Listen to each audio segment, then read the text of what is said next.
Guess who's back, bitch? Hi guys, welcome back to my booktube channel. My name's Tolani and you're watching Tea Time with T Reads. Maybe I'll read a book, or maybe two or three. I'll add a few more paintings to my gallery. I'll play guitar and knit and cook and basically just wonder when will my life begin. Maybe I'll read a book, or maybe 17. I'll add a few more paintings to my gallery. Play guitar and knit and cook and basically just wonder when will my life begin. Hi guys, welcome back to my booktube channel. If you've been here before, welcome back, and if this is your first time here, you're most definitely welcome into my inner circle. So recently I read the first book in the Witcher series, and this is The Last Wish by Andrzej Sapkowski. I know I mispronounced that, I apologize. Anyway, if you've heard of this before but you've never read the book, you either know it by the game. I know it's a very popular game. It's on PC and it's on some other gaming consoles, and also there's a TV show on Netflix. I watched the TV show on Netflix a few months, I think when it first came out, and I loved it. I binge watched it with my sister and my mum in one day because there's only 8 episodes and we loved it. It's a fantasy TV show, adult fantasy. If you like Game of Thrones, I think you could possibly like The Witcher, because The Witcher is what cured my post Game of Thrones depression. There's some political intrigue, there's action, there's a sprinkle of romance if that's your fancy, if that tickles your fancy. There's really cool creatures and battle scenes, fight scenes, that kind of thing. Very cool magic system. I really enjoyed it. Anyways, because I've now read the book, I decided I was going to do a comparison video comparing the TV show to the book, and I'm going to be judging it, or try to judge it anyway, on the following 3: characterization, plot and world building. Bonus will be relationships, but that obviously plays into characterization. Quick disclaimer before I begin the video: I may be talking about some minor spoilers both in the book, the first book anyway, and the TV show.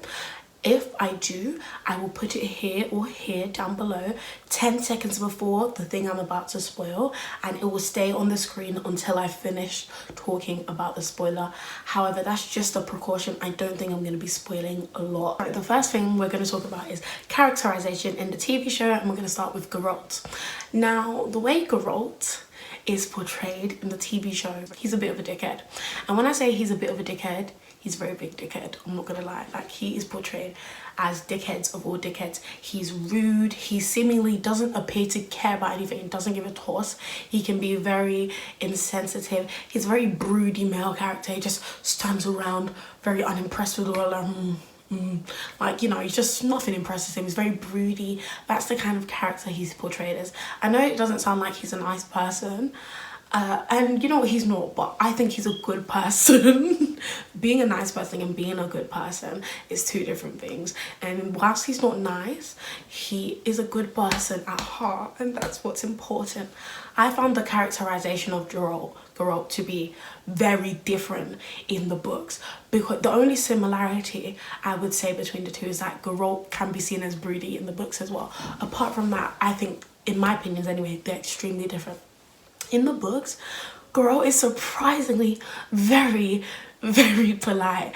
It was actually a shock. I was like, is this Geralt? Like, don't get me wrong, he's a cheeky bastard. He's very cheeky. He kind of reminds me of British people in the sense that he's passive aggressive, except he's not really aggressive, but that's the best way I can think to describe it.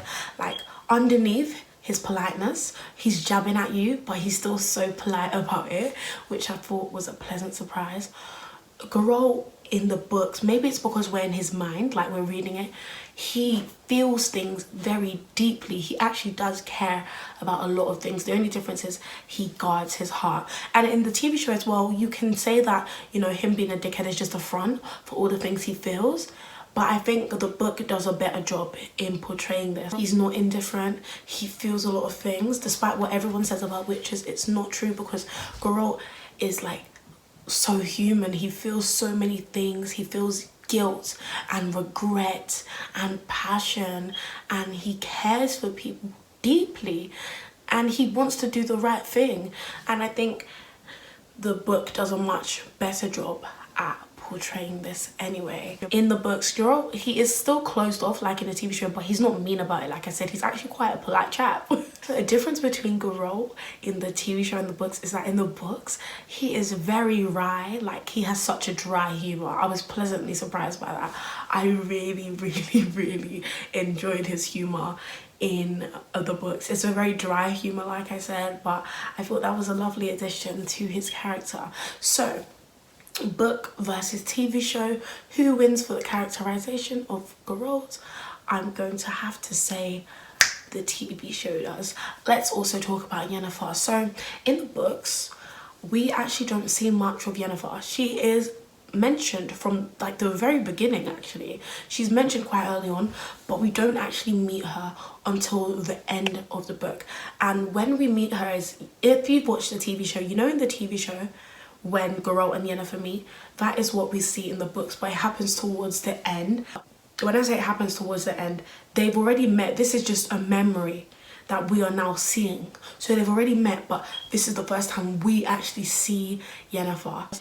And I think her characterization is pretty similar. Like I said, we don't see much of her, so I can't really give you a lot. In the show, she's portrayed as like this really strong female character. So she is hard-headed and she is stubborn, but we also see her get very emotional. She's a very complex woman, and from everything I've seen, the very little I've seen in the books, it's the same. So in terms of characterization of Yennefer, book versus TV show, I'm gonna give it to both. But like I said, I didn't see a lot in The Last Wish, so I don't know how much her character varies from that of the TV. Of course, we have my baby, one of my favorite characters. I love all of them. I love Yennefer and I love Geralt. I really, really love Yennefer. Like, I love her so much. But Haskir has a special place in my heart. By the way, quick disclaimer again, Haskir's name in the books is not Haskir, it's actually Dandelion. So if you hear me saying Dandelion, I am referring to Haskir. Now, I love Haskir / Dandelion so much. He is just like my sweet, he's my baby. I just love him so much. In terms of his characterization in the TV show and the books, I think it's similar, but it's also very different. In the TV show, I feel like he's portrayed as this bumbling idiot that just follows Geralt everywhere, singing songs about Geralt's adventures as a witch. I think he's portrayed as this idiotic soft boy whom we are supposed to love, and we do love him, obviously. I think he's portrayed, like I said, he's an idiotic soft boy. He's a bit of a moron. He's funny. He's our comic relief. He makes us laugh, and he's a scaredy cat. Like, he's a bit of a wimp, and he needs the big bad witcher to protect him. Now, in the books, though, like I said, they have similar traits, I do not think they are the same. In the books, yes, Dandelion is funny, but he's not moronic. I don't think he's portrayed as a moron. He's not an idiot, you know, even though he is referred to like an idiot by one character by the name of Neneke. I'm sure that's not how you pronounce it. I just pronounce it like it's an Igbo Nigerian name, but I don't care. That's her name for now. Neneke, Neneke, Neneke, Adamwa. He does feel fear. Fear is a human emotion, so he does feel fear. But unlike the TV show, I don't think he's portrayed as this wimp, this like little baby that needs protection by Geralt. Well, he obviously does, because Geralt possesses powers that Dandelion, a human being, does not. But he's not a wimp. He's not a scaredy cat. Like, yes, he feels fear, but he's also very brave. And I'm going to read you a passage which backs this up. So in this scene happens in the TV show as well, and now I'm gonna do a bit of a spoiler, so if you haven't watched the show or read the book, please mute this. So in the TV show, this scene happens where Haskir and Geralt are captured by this Sylvan the Sylvan creature, the one that looks like a devil. It's got the horns, and the Sylvan takes them to Filavandrel, who's like the king of the elves or whatever, like the elves leader. Anyway, the same scene happens in the book, and except it's towards the end of the book, whereas in the TV show, I believe it's like the second or third episode it happens quite early on. So anyway, they've been captured now, and Geralt has just told Filavandrel, you know, let Dandelion go. And Filavandrel's like, no, because if we let my man go, then obviously he's gonna try and avenge you, right? And Dandelion's like, fuck yeah. And I'm just gonna read you what he says. And Dandelion says, "You can be sure of that." Dandelion burst out, pale as death. "You can be sure, you son of a bitch. Kill me too, because I promise otherwise I'll set the world against you. You'll see what lies from a fur coat can do. We'll finish you off, even if we have to level those mountains of yours to the ground. You can be sure of that." And then girls were like, "How stupid can you be, Dandelion?" But just from that small passage, as you can see, he's not a wimp. He tells Philavandrel, "Kill me too, because I promise you, if you don't kill me, I'm gonna ride out for girl." And that's on period, fool. No tampon. I love both Haskier/Dandelion in the TV show and the books. So in terms of who wins for characterization, I don't know. I think I'm gonna give it to both because I love him in the show. I fell in love with him in the show, but I also really love him in the books as well. And he's such a good, like, such a soft boy, and he just wants to live his life, sing, you know, strum his little lute, make music, make poetry, and just make people happy. He just wants to spread the joy, and I love him so much. He's a precious cinnamon roll, and in my head, he can do no wrong. I also want to quickly talk about relationships in the TV show and the books. I can't really talk much on Geralt and Yennefer's relationship because obviously, like I said, we only meet Yennefer towards the end of The Last Wish. Like, she only appears on paper at the end, and we don't really get a lot. But I can talk about Geralt and Haskier/Dandelion because their relationship in the TV show compared to their relationship in the books, completely different story. It is not the same at all. In my opinion, I think that the books did a better job at portraying their friendship, and I'm gonna explain to you why. So in the TV show, it seems like Haskier is a bit of a hindrance to Geralt. He seems like this person that just follows Geralt around, and like Geralt doesn't really care for his company. He doesn't want his company. He just tolerates him. Like, oh my gosh, if you want to be there. Like, it's kind of like when you ask someone, "Oh, do you want me to come?" And they're like, "Yeah, come if you want." That's Geralt, except he's like, "I prefer you stay at home, but if you want to come, you can come." That is Geralt and Haskier's relationship. He clearly sees Haskier as annoying. He doesn't really care for his company. Even when there is a threat to Haskier's life, we kind of, in my opinion anyway, the way it came across in the TV show is that he is so eager to save him because he sees it as his civil duty as a citizen and as a witcher, more so than a friend worried about his friend. But in the books, their friendship is so more feeling and deep and emotional, and I love them so much. In the books, they are very close, and you can see that they deeply care for one another. So I'm gonna read you another passage. This is how you know that their relationship, how it's depicted in the show, is toxic, because Geralt calls Dandelion his friend in this book, and I was like, I paused, I shut the book, and I was like, he called Dandelion his friend openly. What? So I'm gonna read it to you. So there's this priestess by the name of Ninaka, and she's she's a priestess, and they're staying in like her temple or whatever, and obviously Dandelion comes to see Geralt. Page 157, Ninaka says, "No, it's Dandelion, your fellow, that idler, parasite, good for nothing, that priest of art, that bright shining star of the ballad and love poem. As usual, he's radiant with fame, puffed up like a pig's bladder and stinking of beer. Do you want to see him?" Geralt goes, "Of course, he's my friend after all." I was like, he called him his friend. He called him his friend. I was scandalized, guys. Absolutely scandalized. And that's how you know their relationship in the TV show, how it's depicted, toxic. Because how am I getting scandalized that Geralt has called Dandelion his friend? Then Nineka goes on, "I can't understand that friendship. He's your absolute opposite." And Geralt goes, "Opposites attract." Again, another one on page 193. A female elf. She also appears in the show, Tovriel. And basically, I think she's like kicking or she's abusing Geralt in some way. And then Dandelion goes, "Enough of that, enough for God's sakes," Dandelion yelled fretfully, wriggling and tumbling in the ropes. "Why are you bullying him, you stupid whore?" We didn't need the misogyny, but... "You stupid whore, leave us alone, and you leave my lute alone, all right?" Tovriel then proceeds to smash his lute into pieces, and then she flings it on his chest like, "Take your lute, bruv." So then she says, "Play on a cow's horn, you savage, not a lute." The poet turned as white as death, his lips quivered. Geralt, feeling cold fury rising up somewhere within him, drew Tovril's eyes with his own. So, not only has this little fragile human, Dandelion, spoken up against his elves because they're abusing his friend, Geralt, when the loot is smashed, because Geralt knows what this loot means to Dandelion, like he's a poet, he's a musician, and he sees it smashed to bits, Geralt actually feels cold fury on Dandelion's behalf. He's like, you're gonna smash Dandelion's instrument? Are you dizzy? Are you dumb?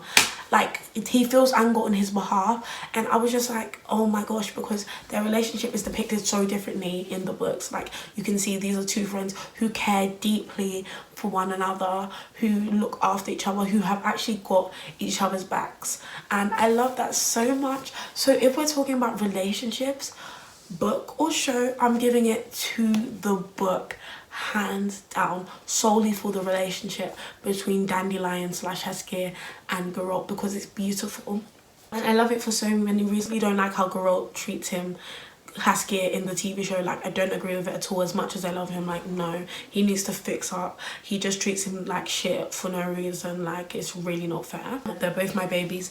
I love them together. And also, Geralt really comes out of his shell around Dandelion in the books, and I really like that. Like, yes, he's still closed off, but we see him come out just a bit when he's around Dandelion, and that dry humour I said he has also comes out more, which I really enjoy. And of course, let's talk about plot. The plot in the TV show, there's a build-up to a specific event that we as an audience, we're all anticipating, we're all expecting it. So each episode is building up to this major event, this plot. We're expecting all the episodes to come together and lead to this thing, and that's what we're anticipating.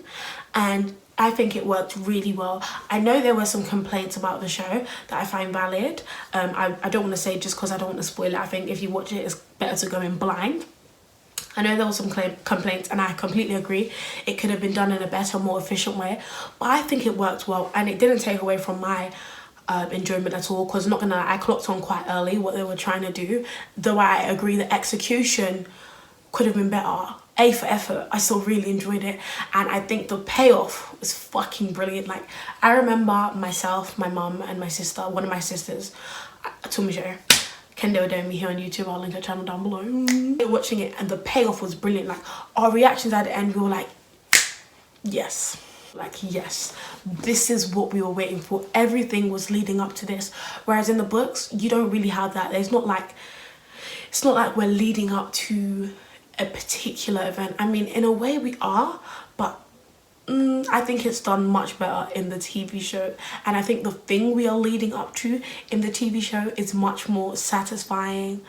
The stakes are higher. I really enjoyed it. In terms of plot, the TV show definitely wins for this one, just because, like I said, each episode is building up to this event that we all are anticipating. And finally, we are going to talk about world building. So world building, on one hand, I like how it's done in the show. In the show, it's quite slow, but it's slow, but it's steady. You know, I think we get enough information so we're not confused, but not too much information as so that we are not overwhelmed. And I actually think both the book and the show do a good job at not being too info dumpy. I personally don't really like info dumps unless it's like absolutely necessary. I prefer when an author or a TV show like intricately weaves in information throughout the universe, throughout the world, does it like dialogue or depiction, stuff like that. I don't really like, okay, cool, this is what this is, blah blah blah blah, and then we have a long lengthy explanation. I think it doesn't feel realistic. I think it takes away from the richness of the world, it takes away from my enjoyment, and it kind of drags on.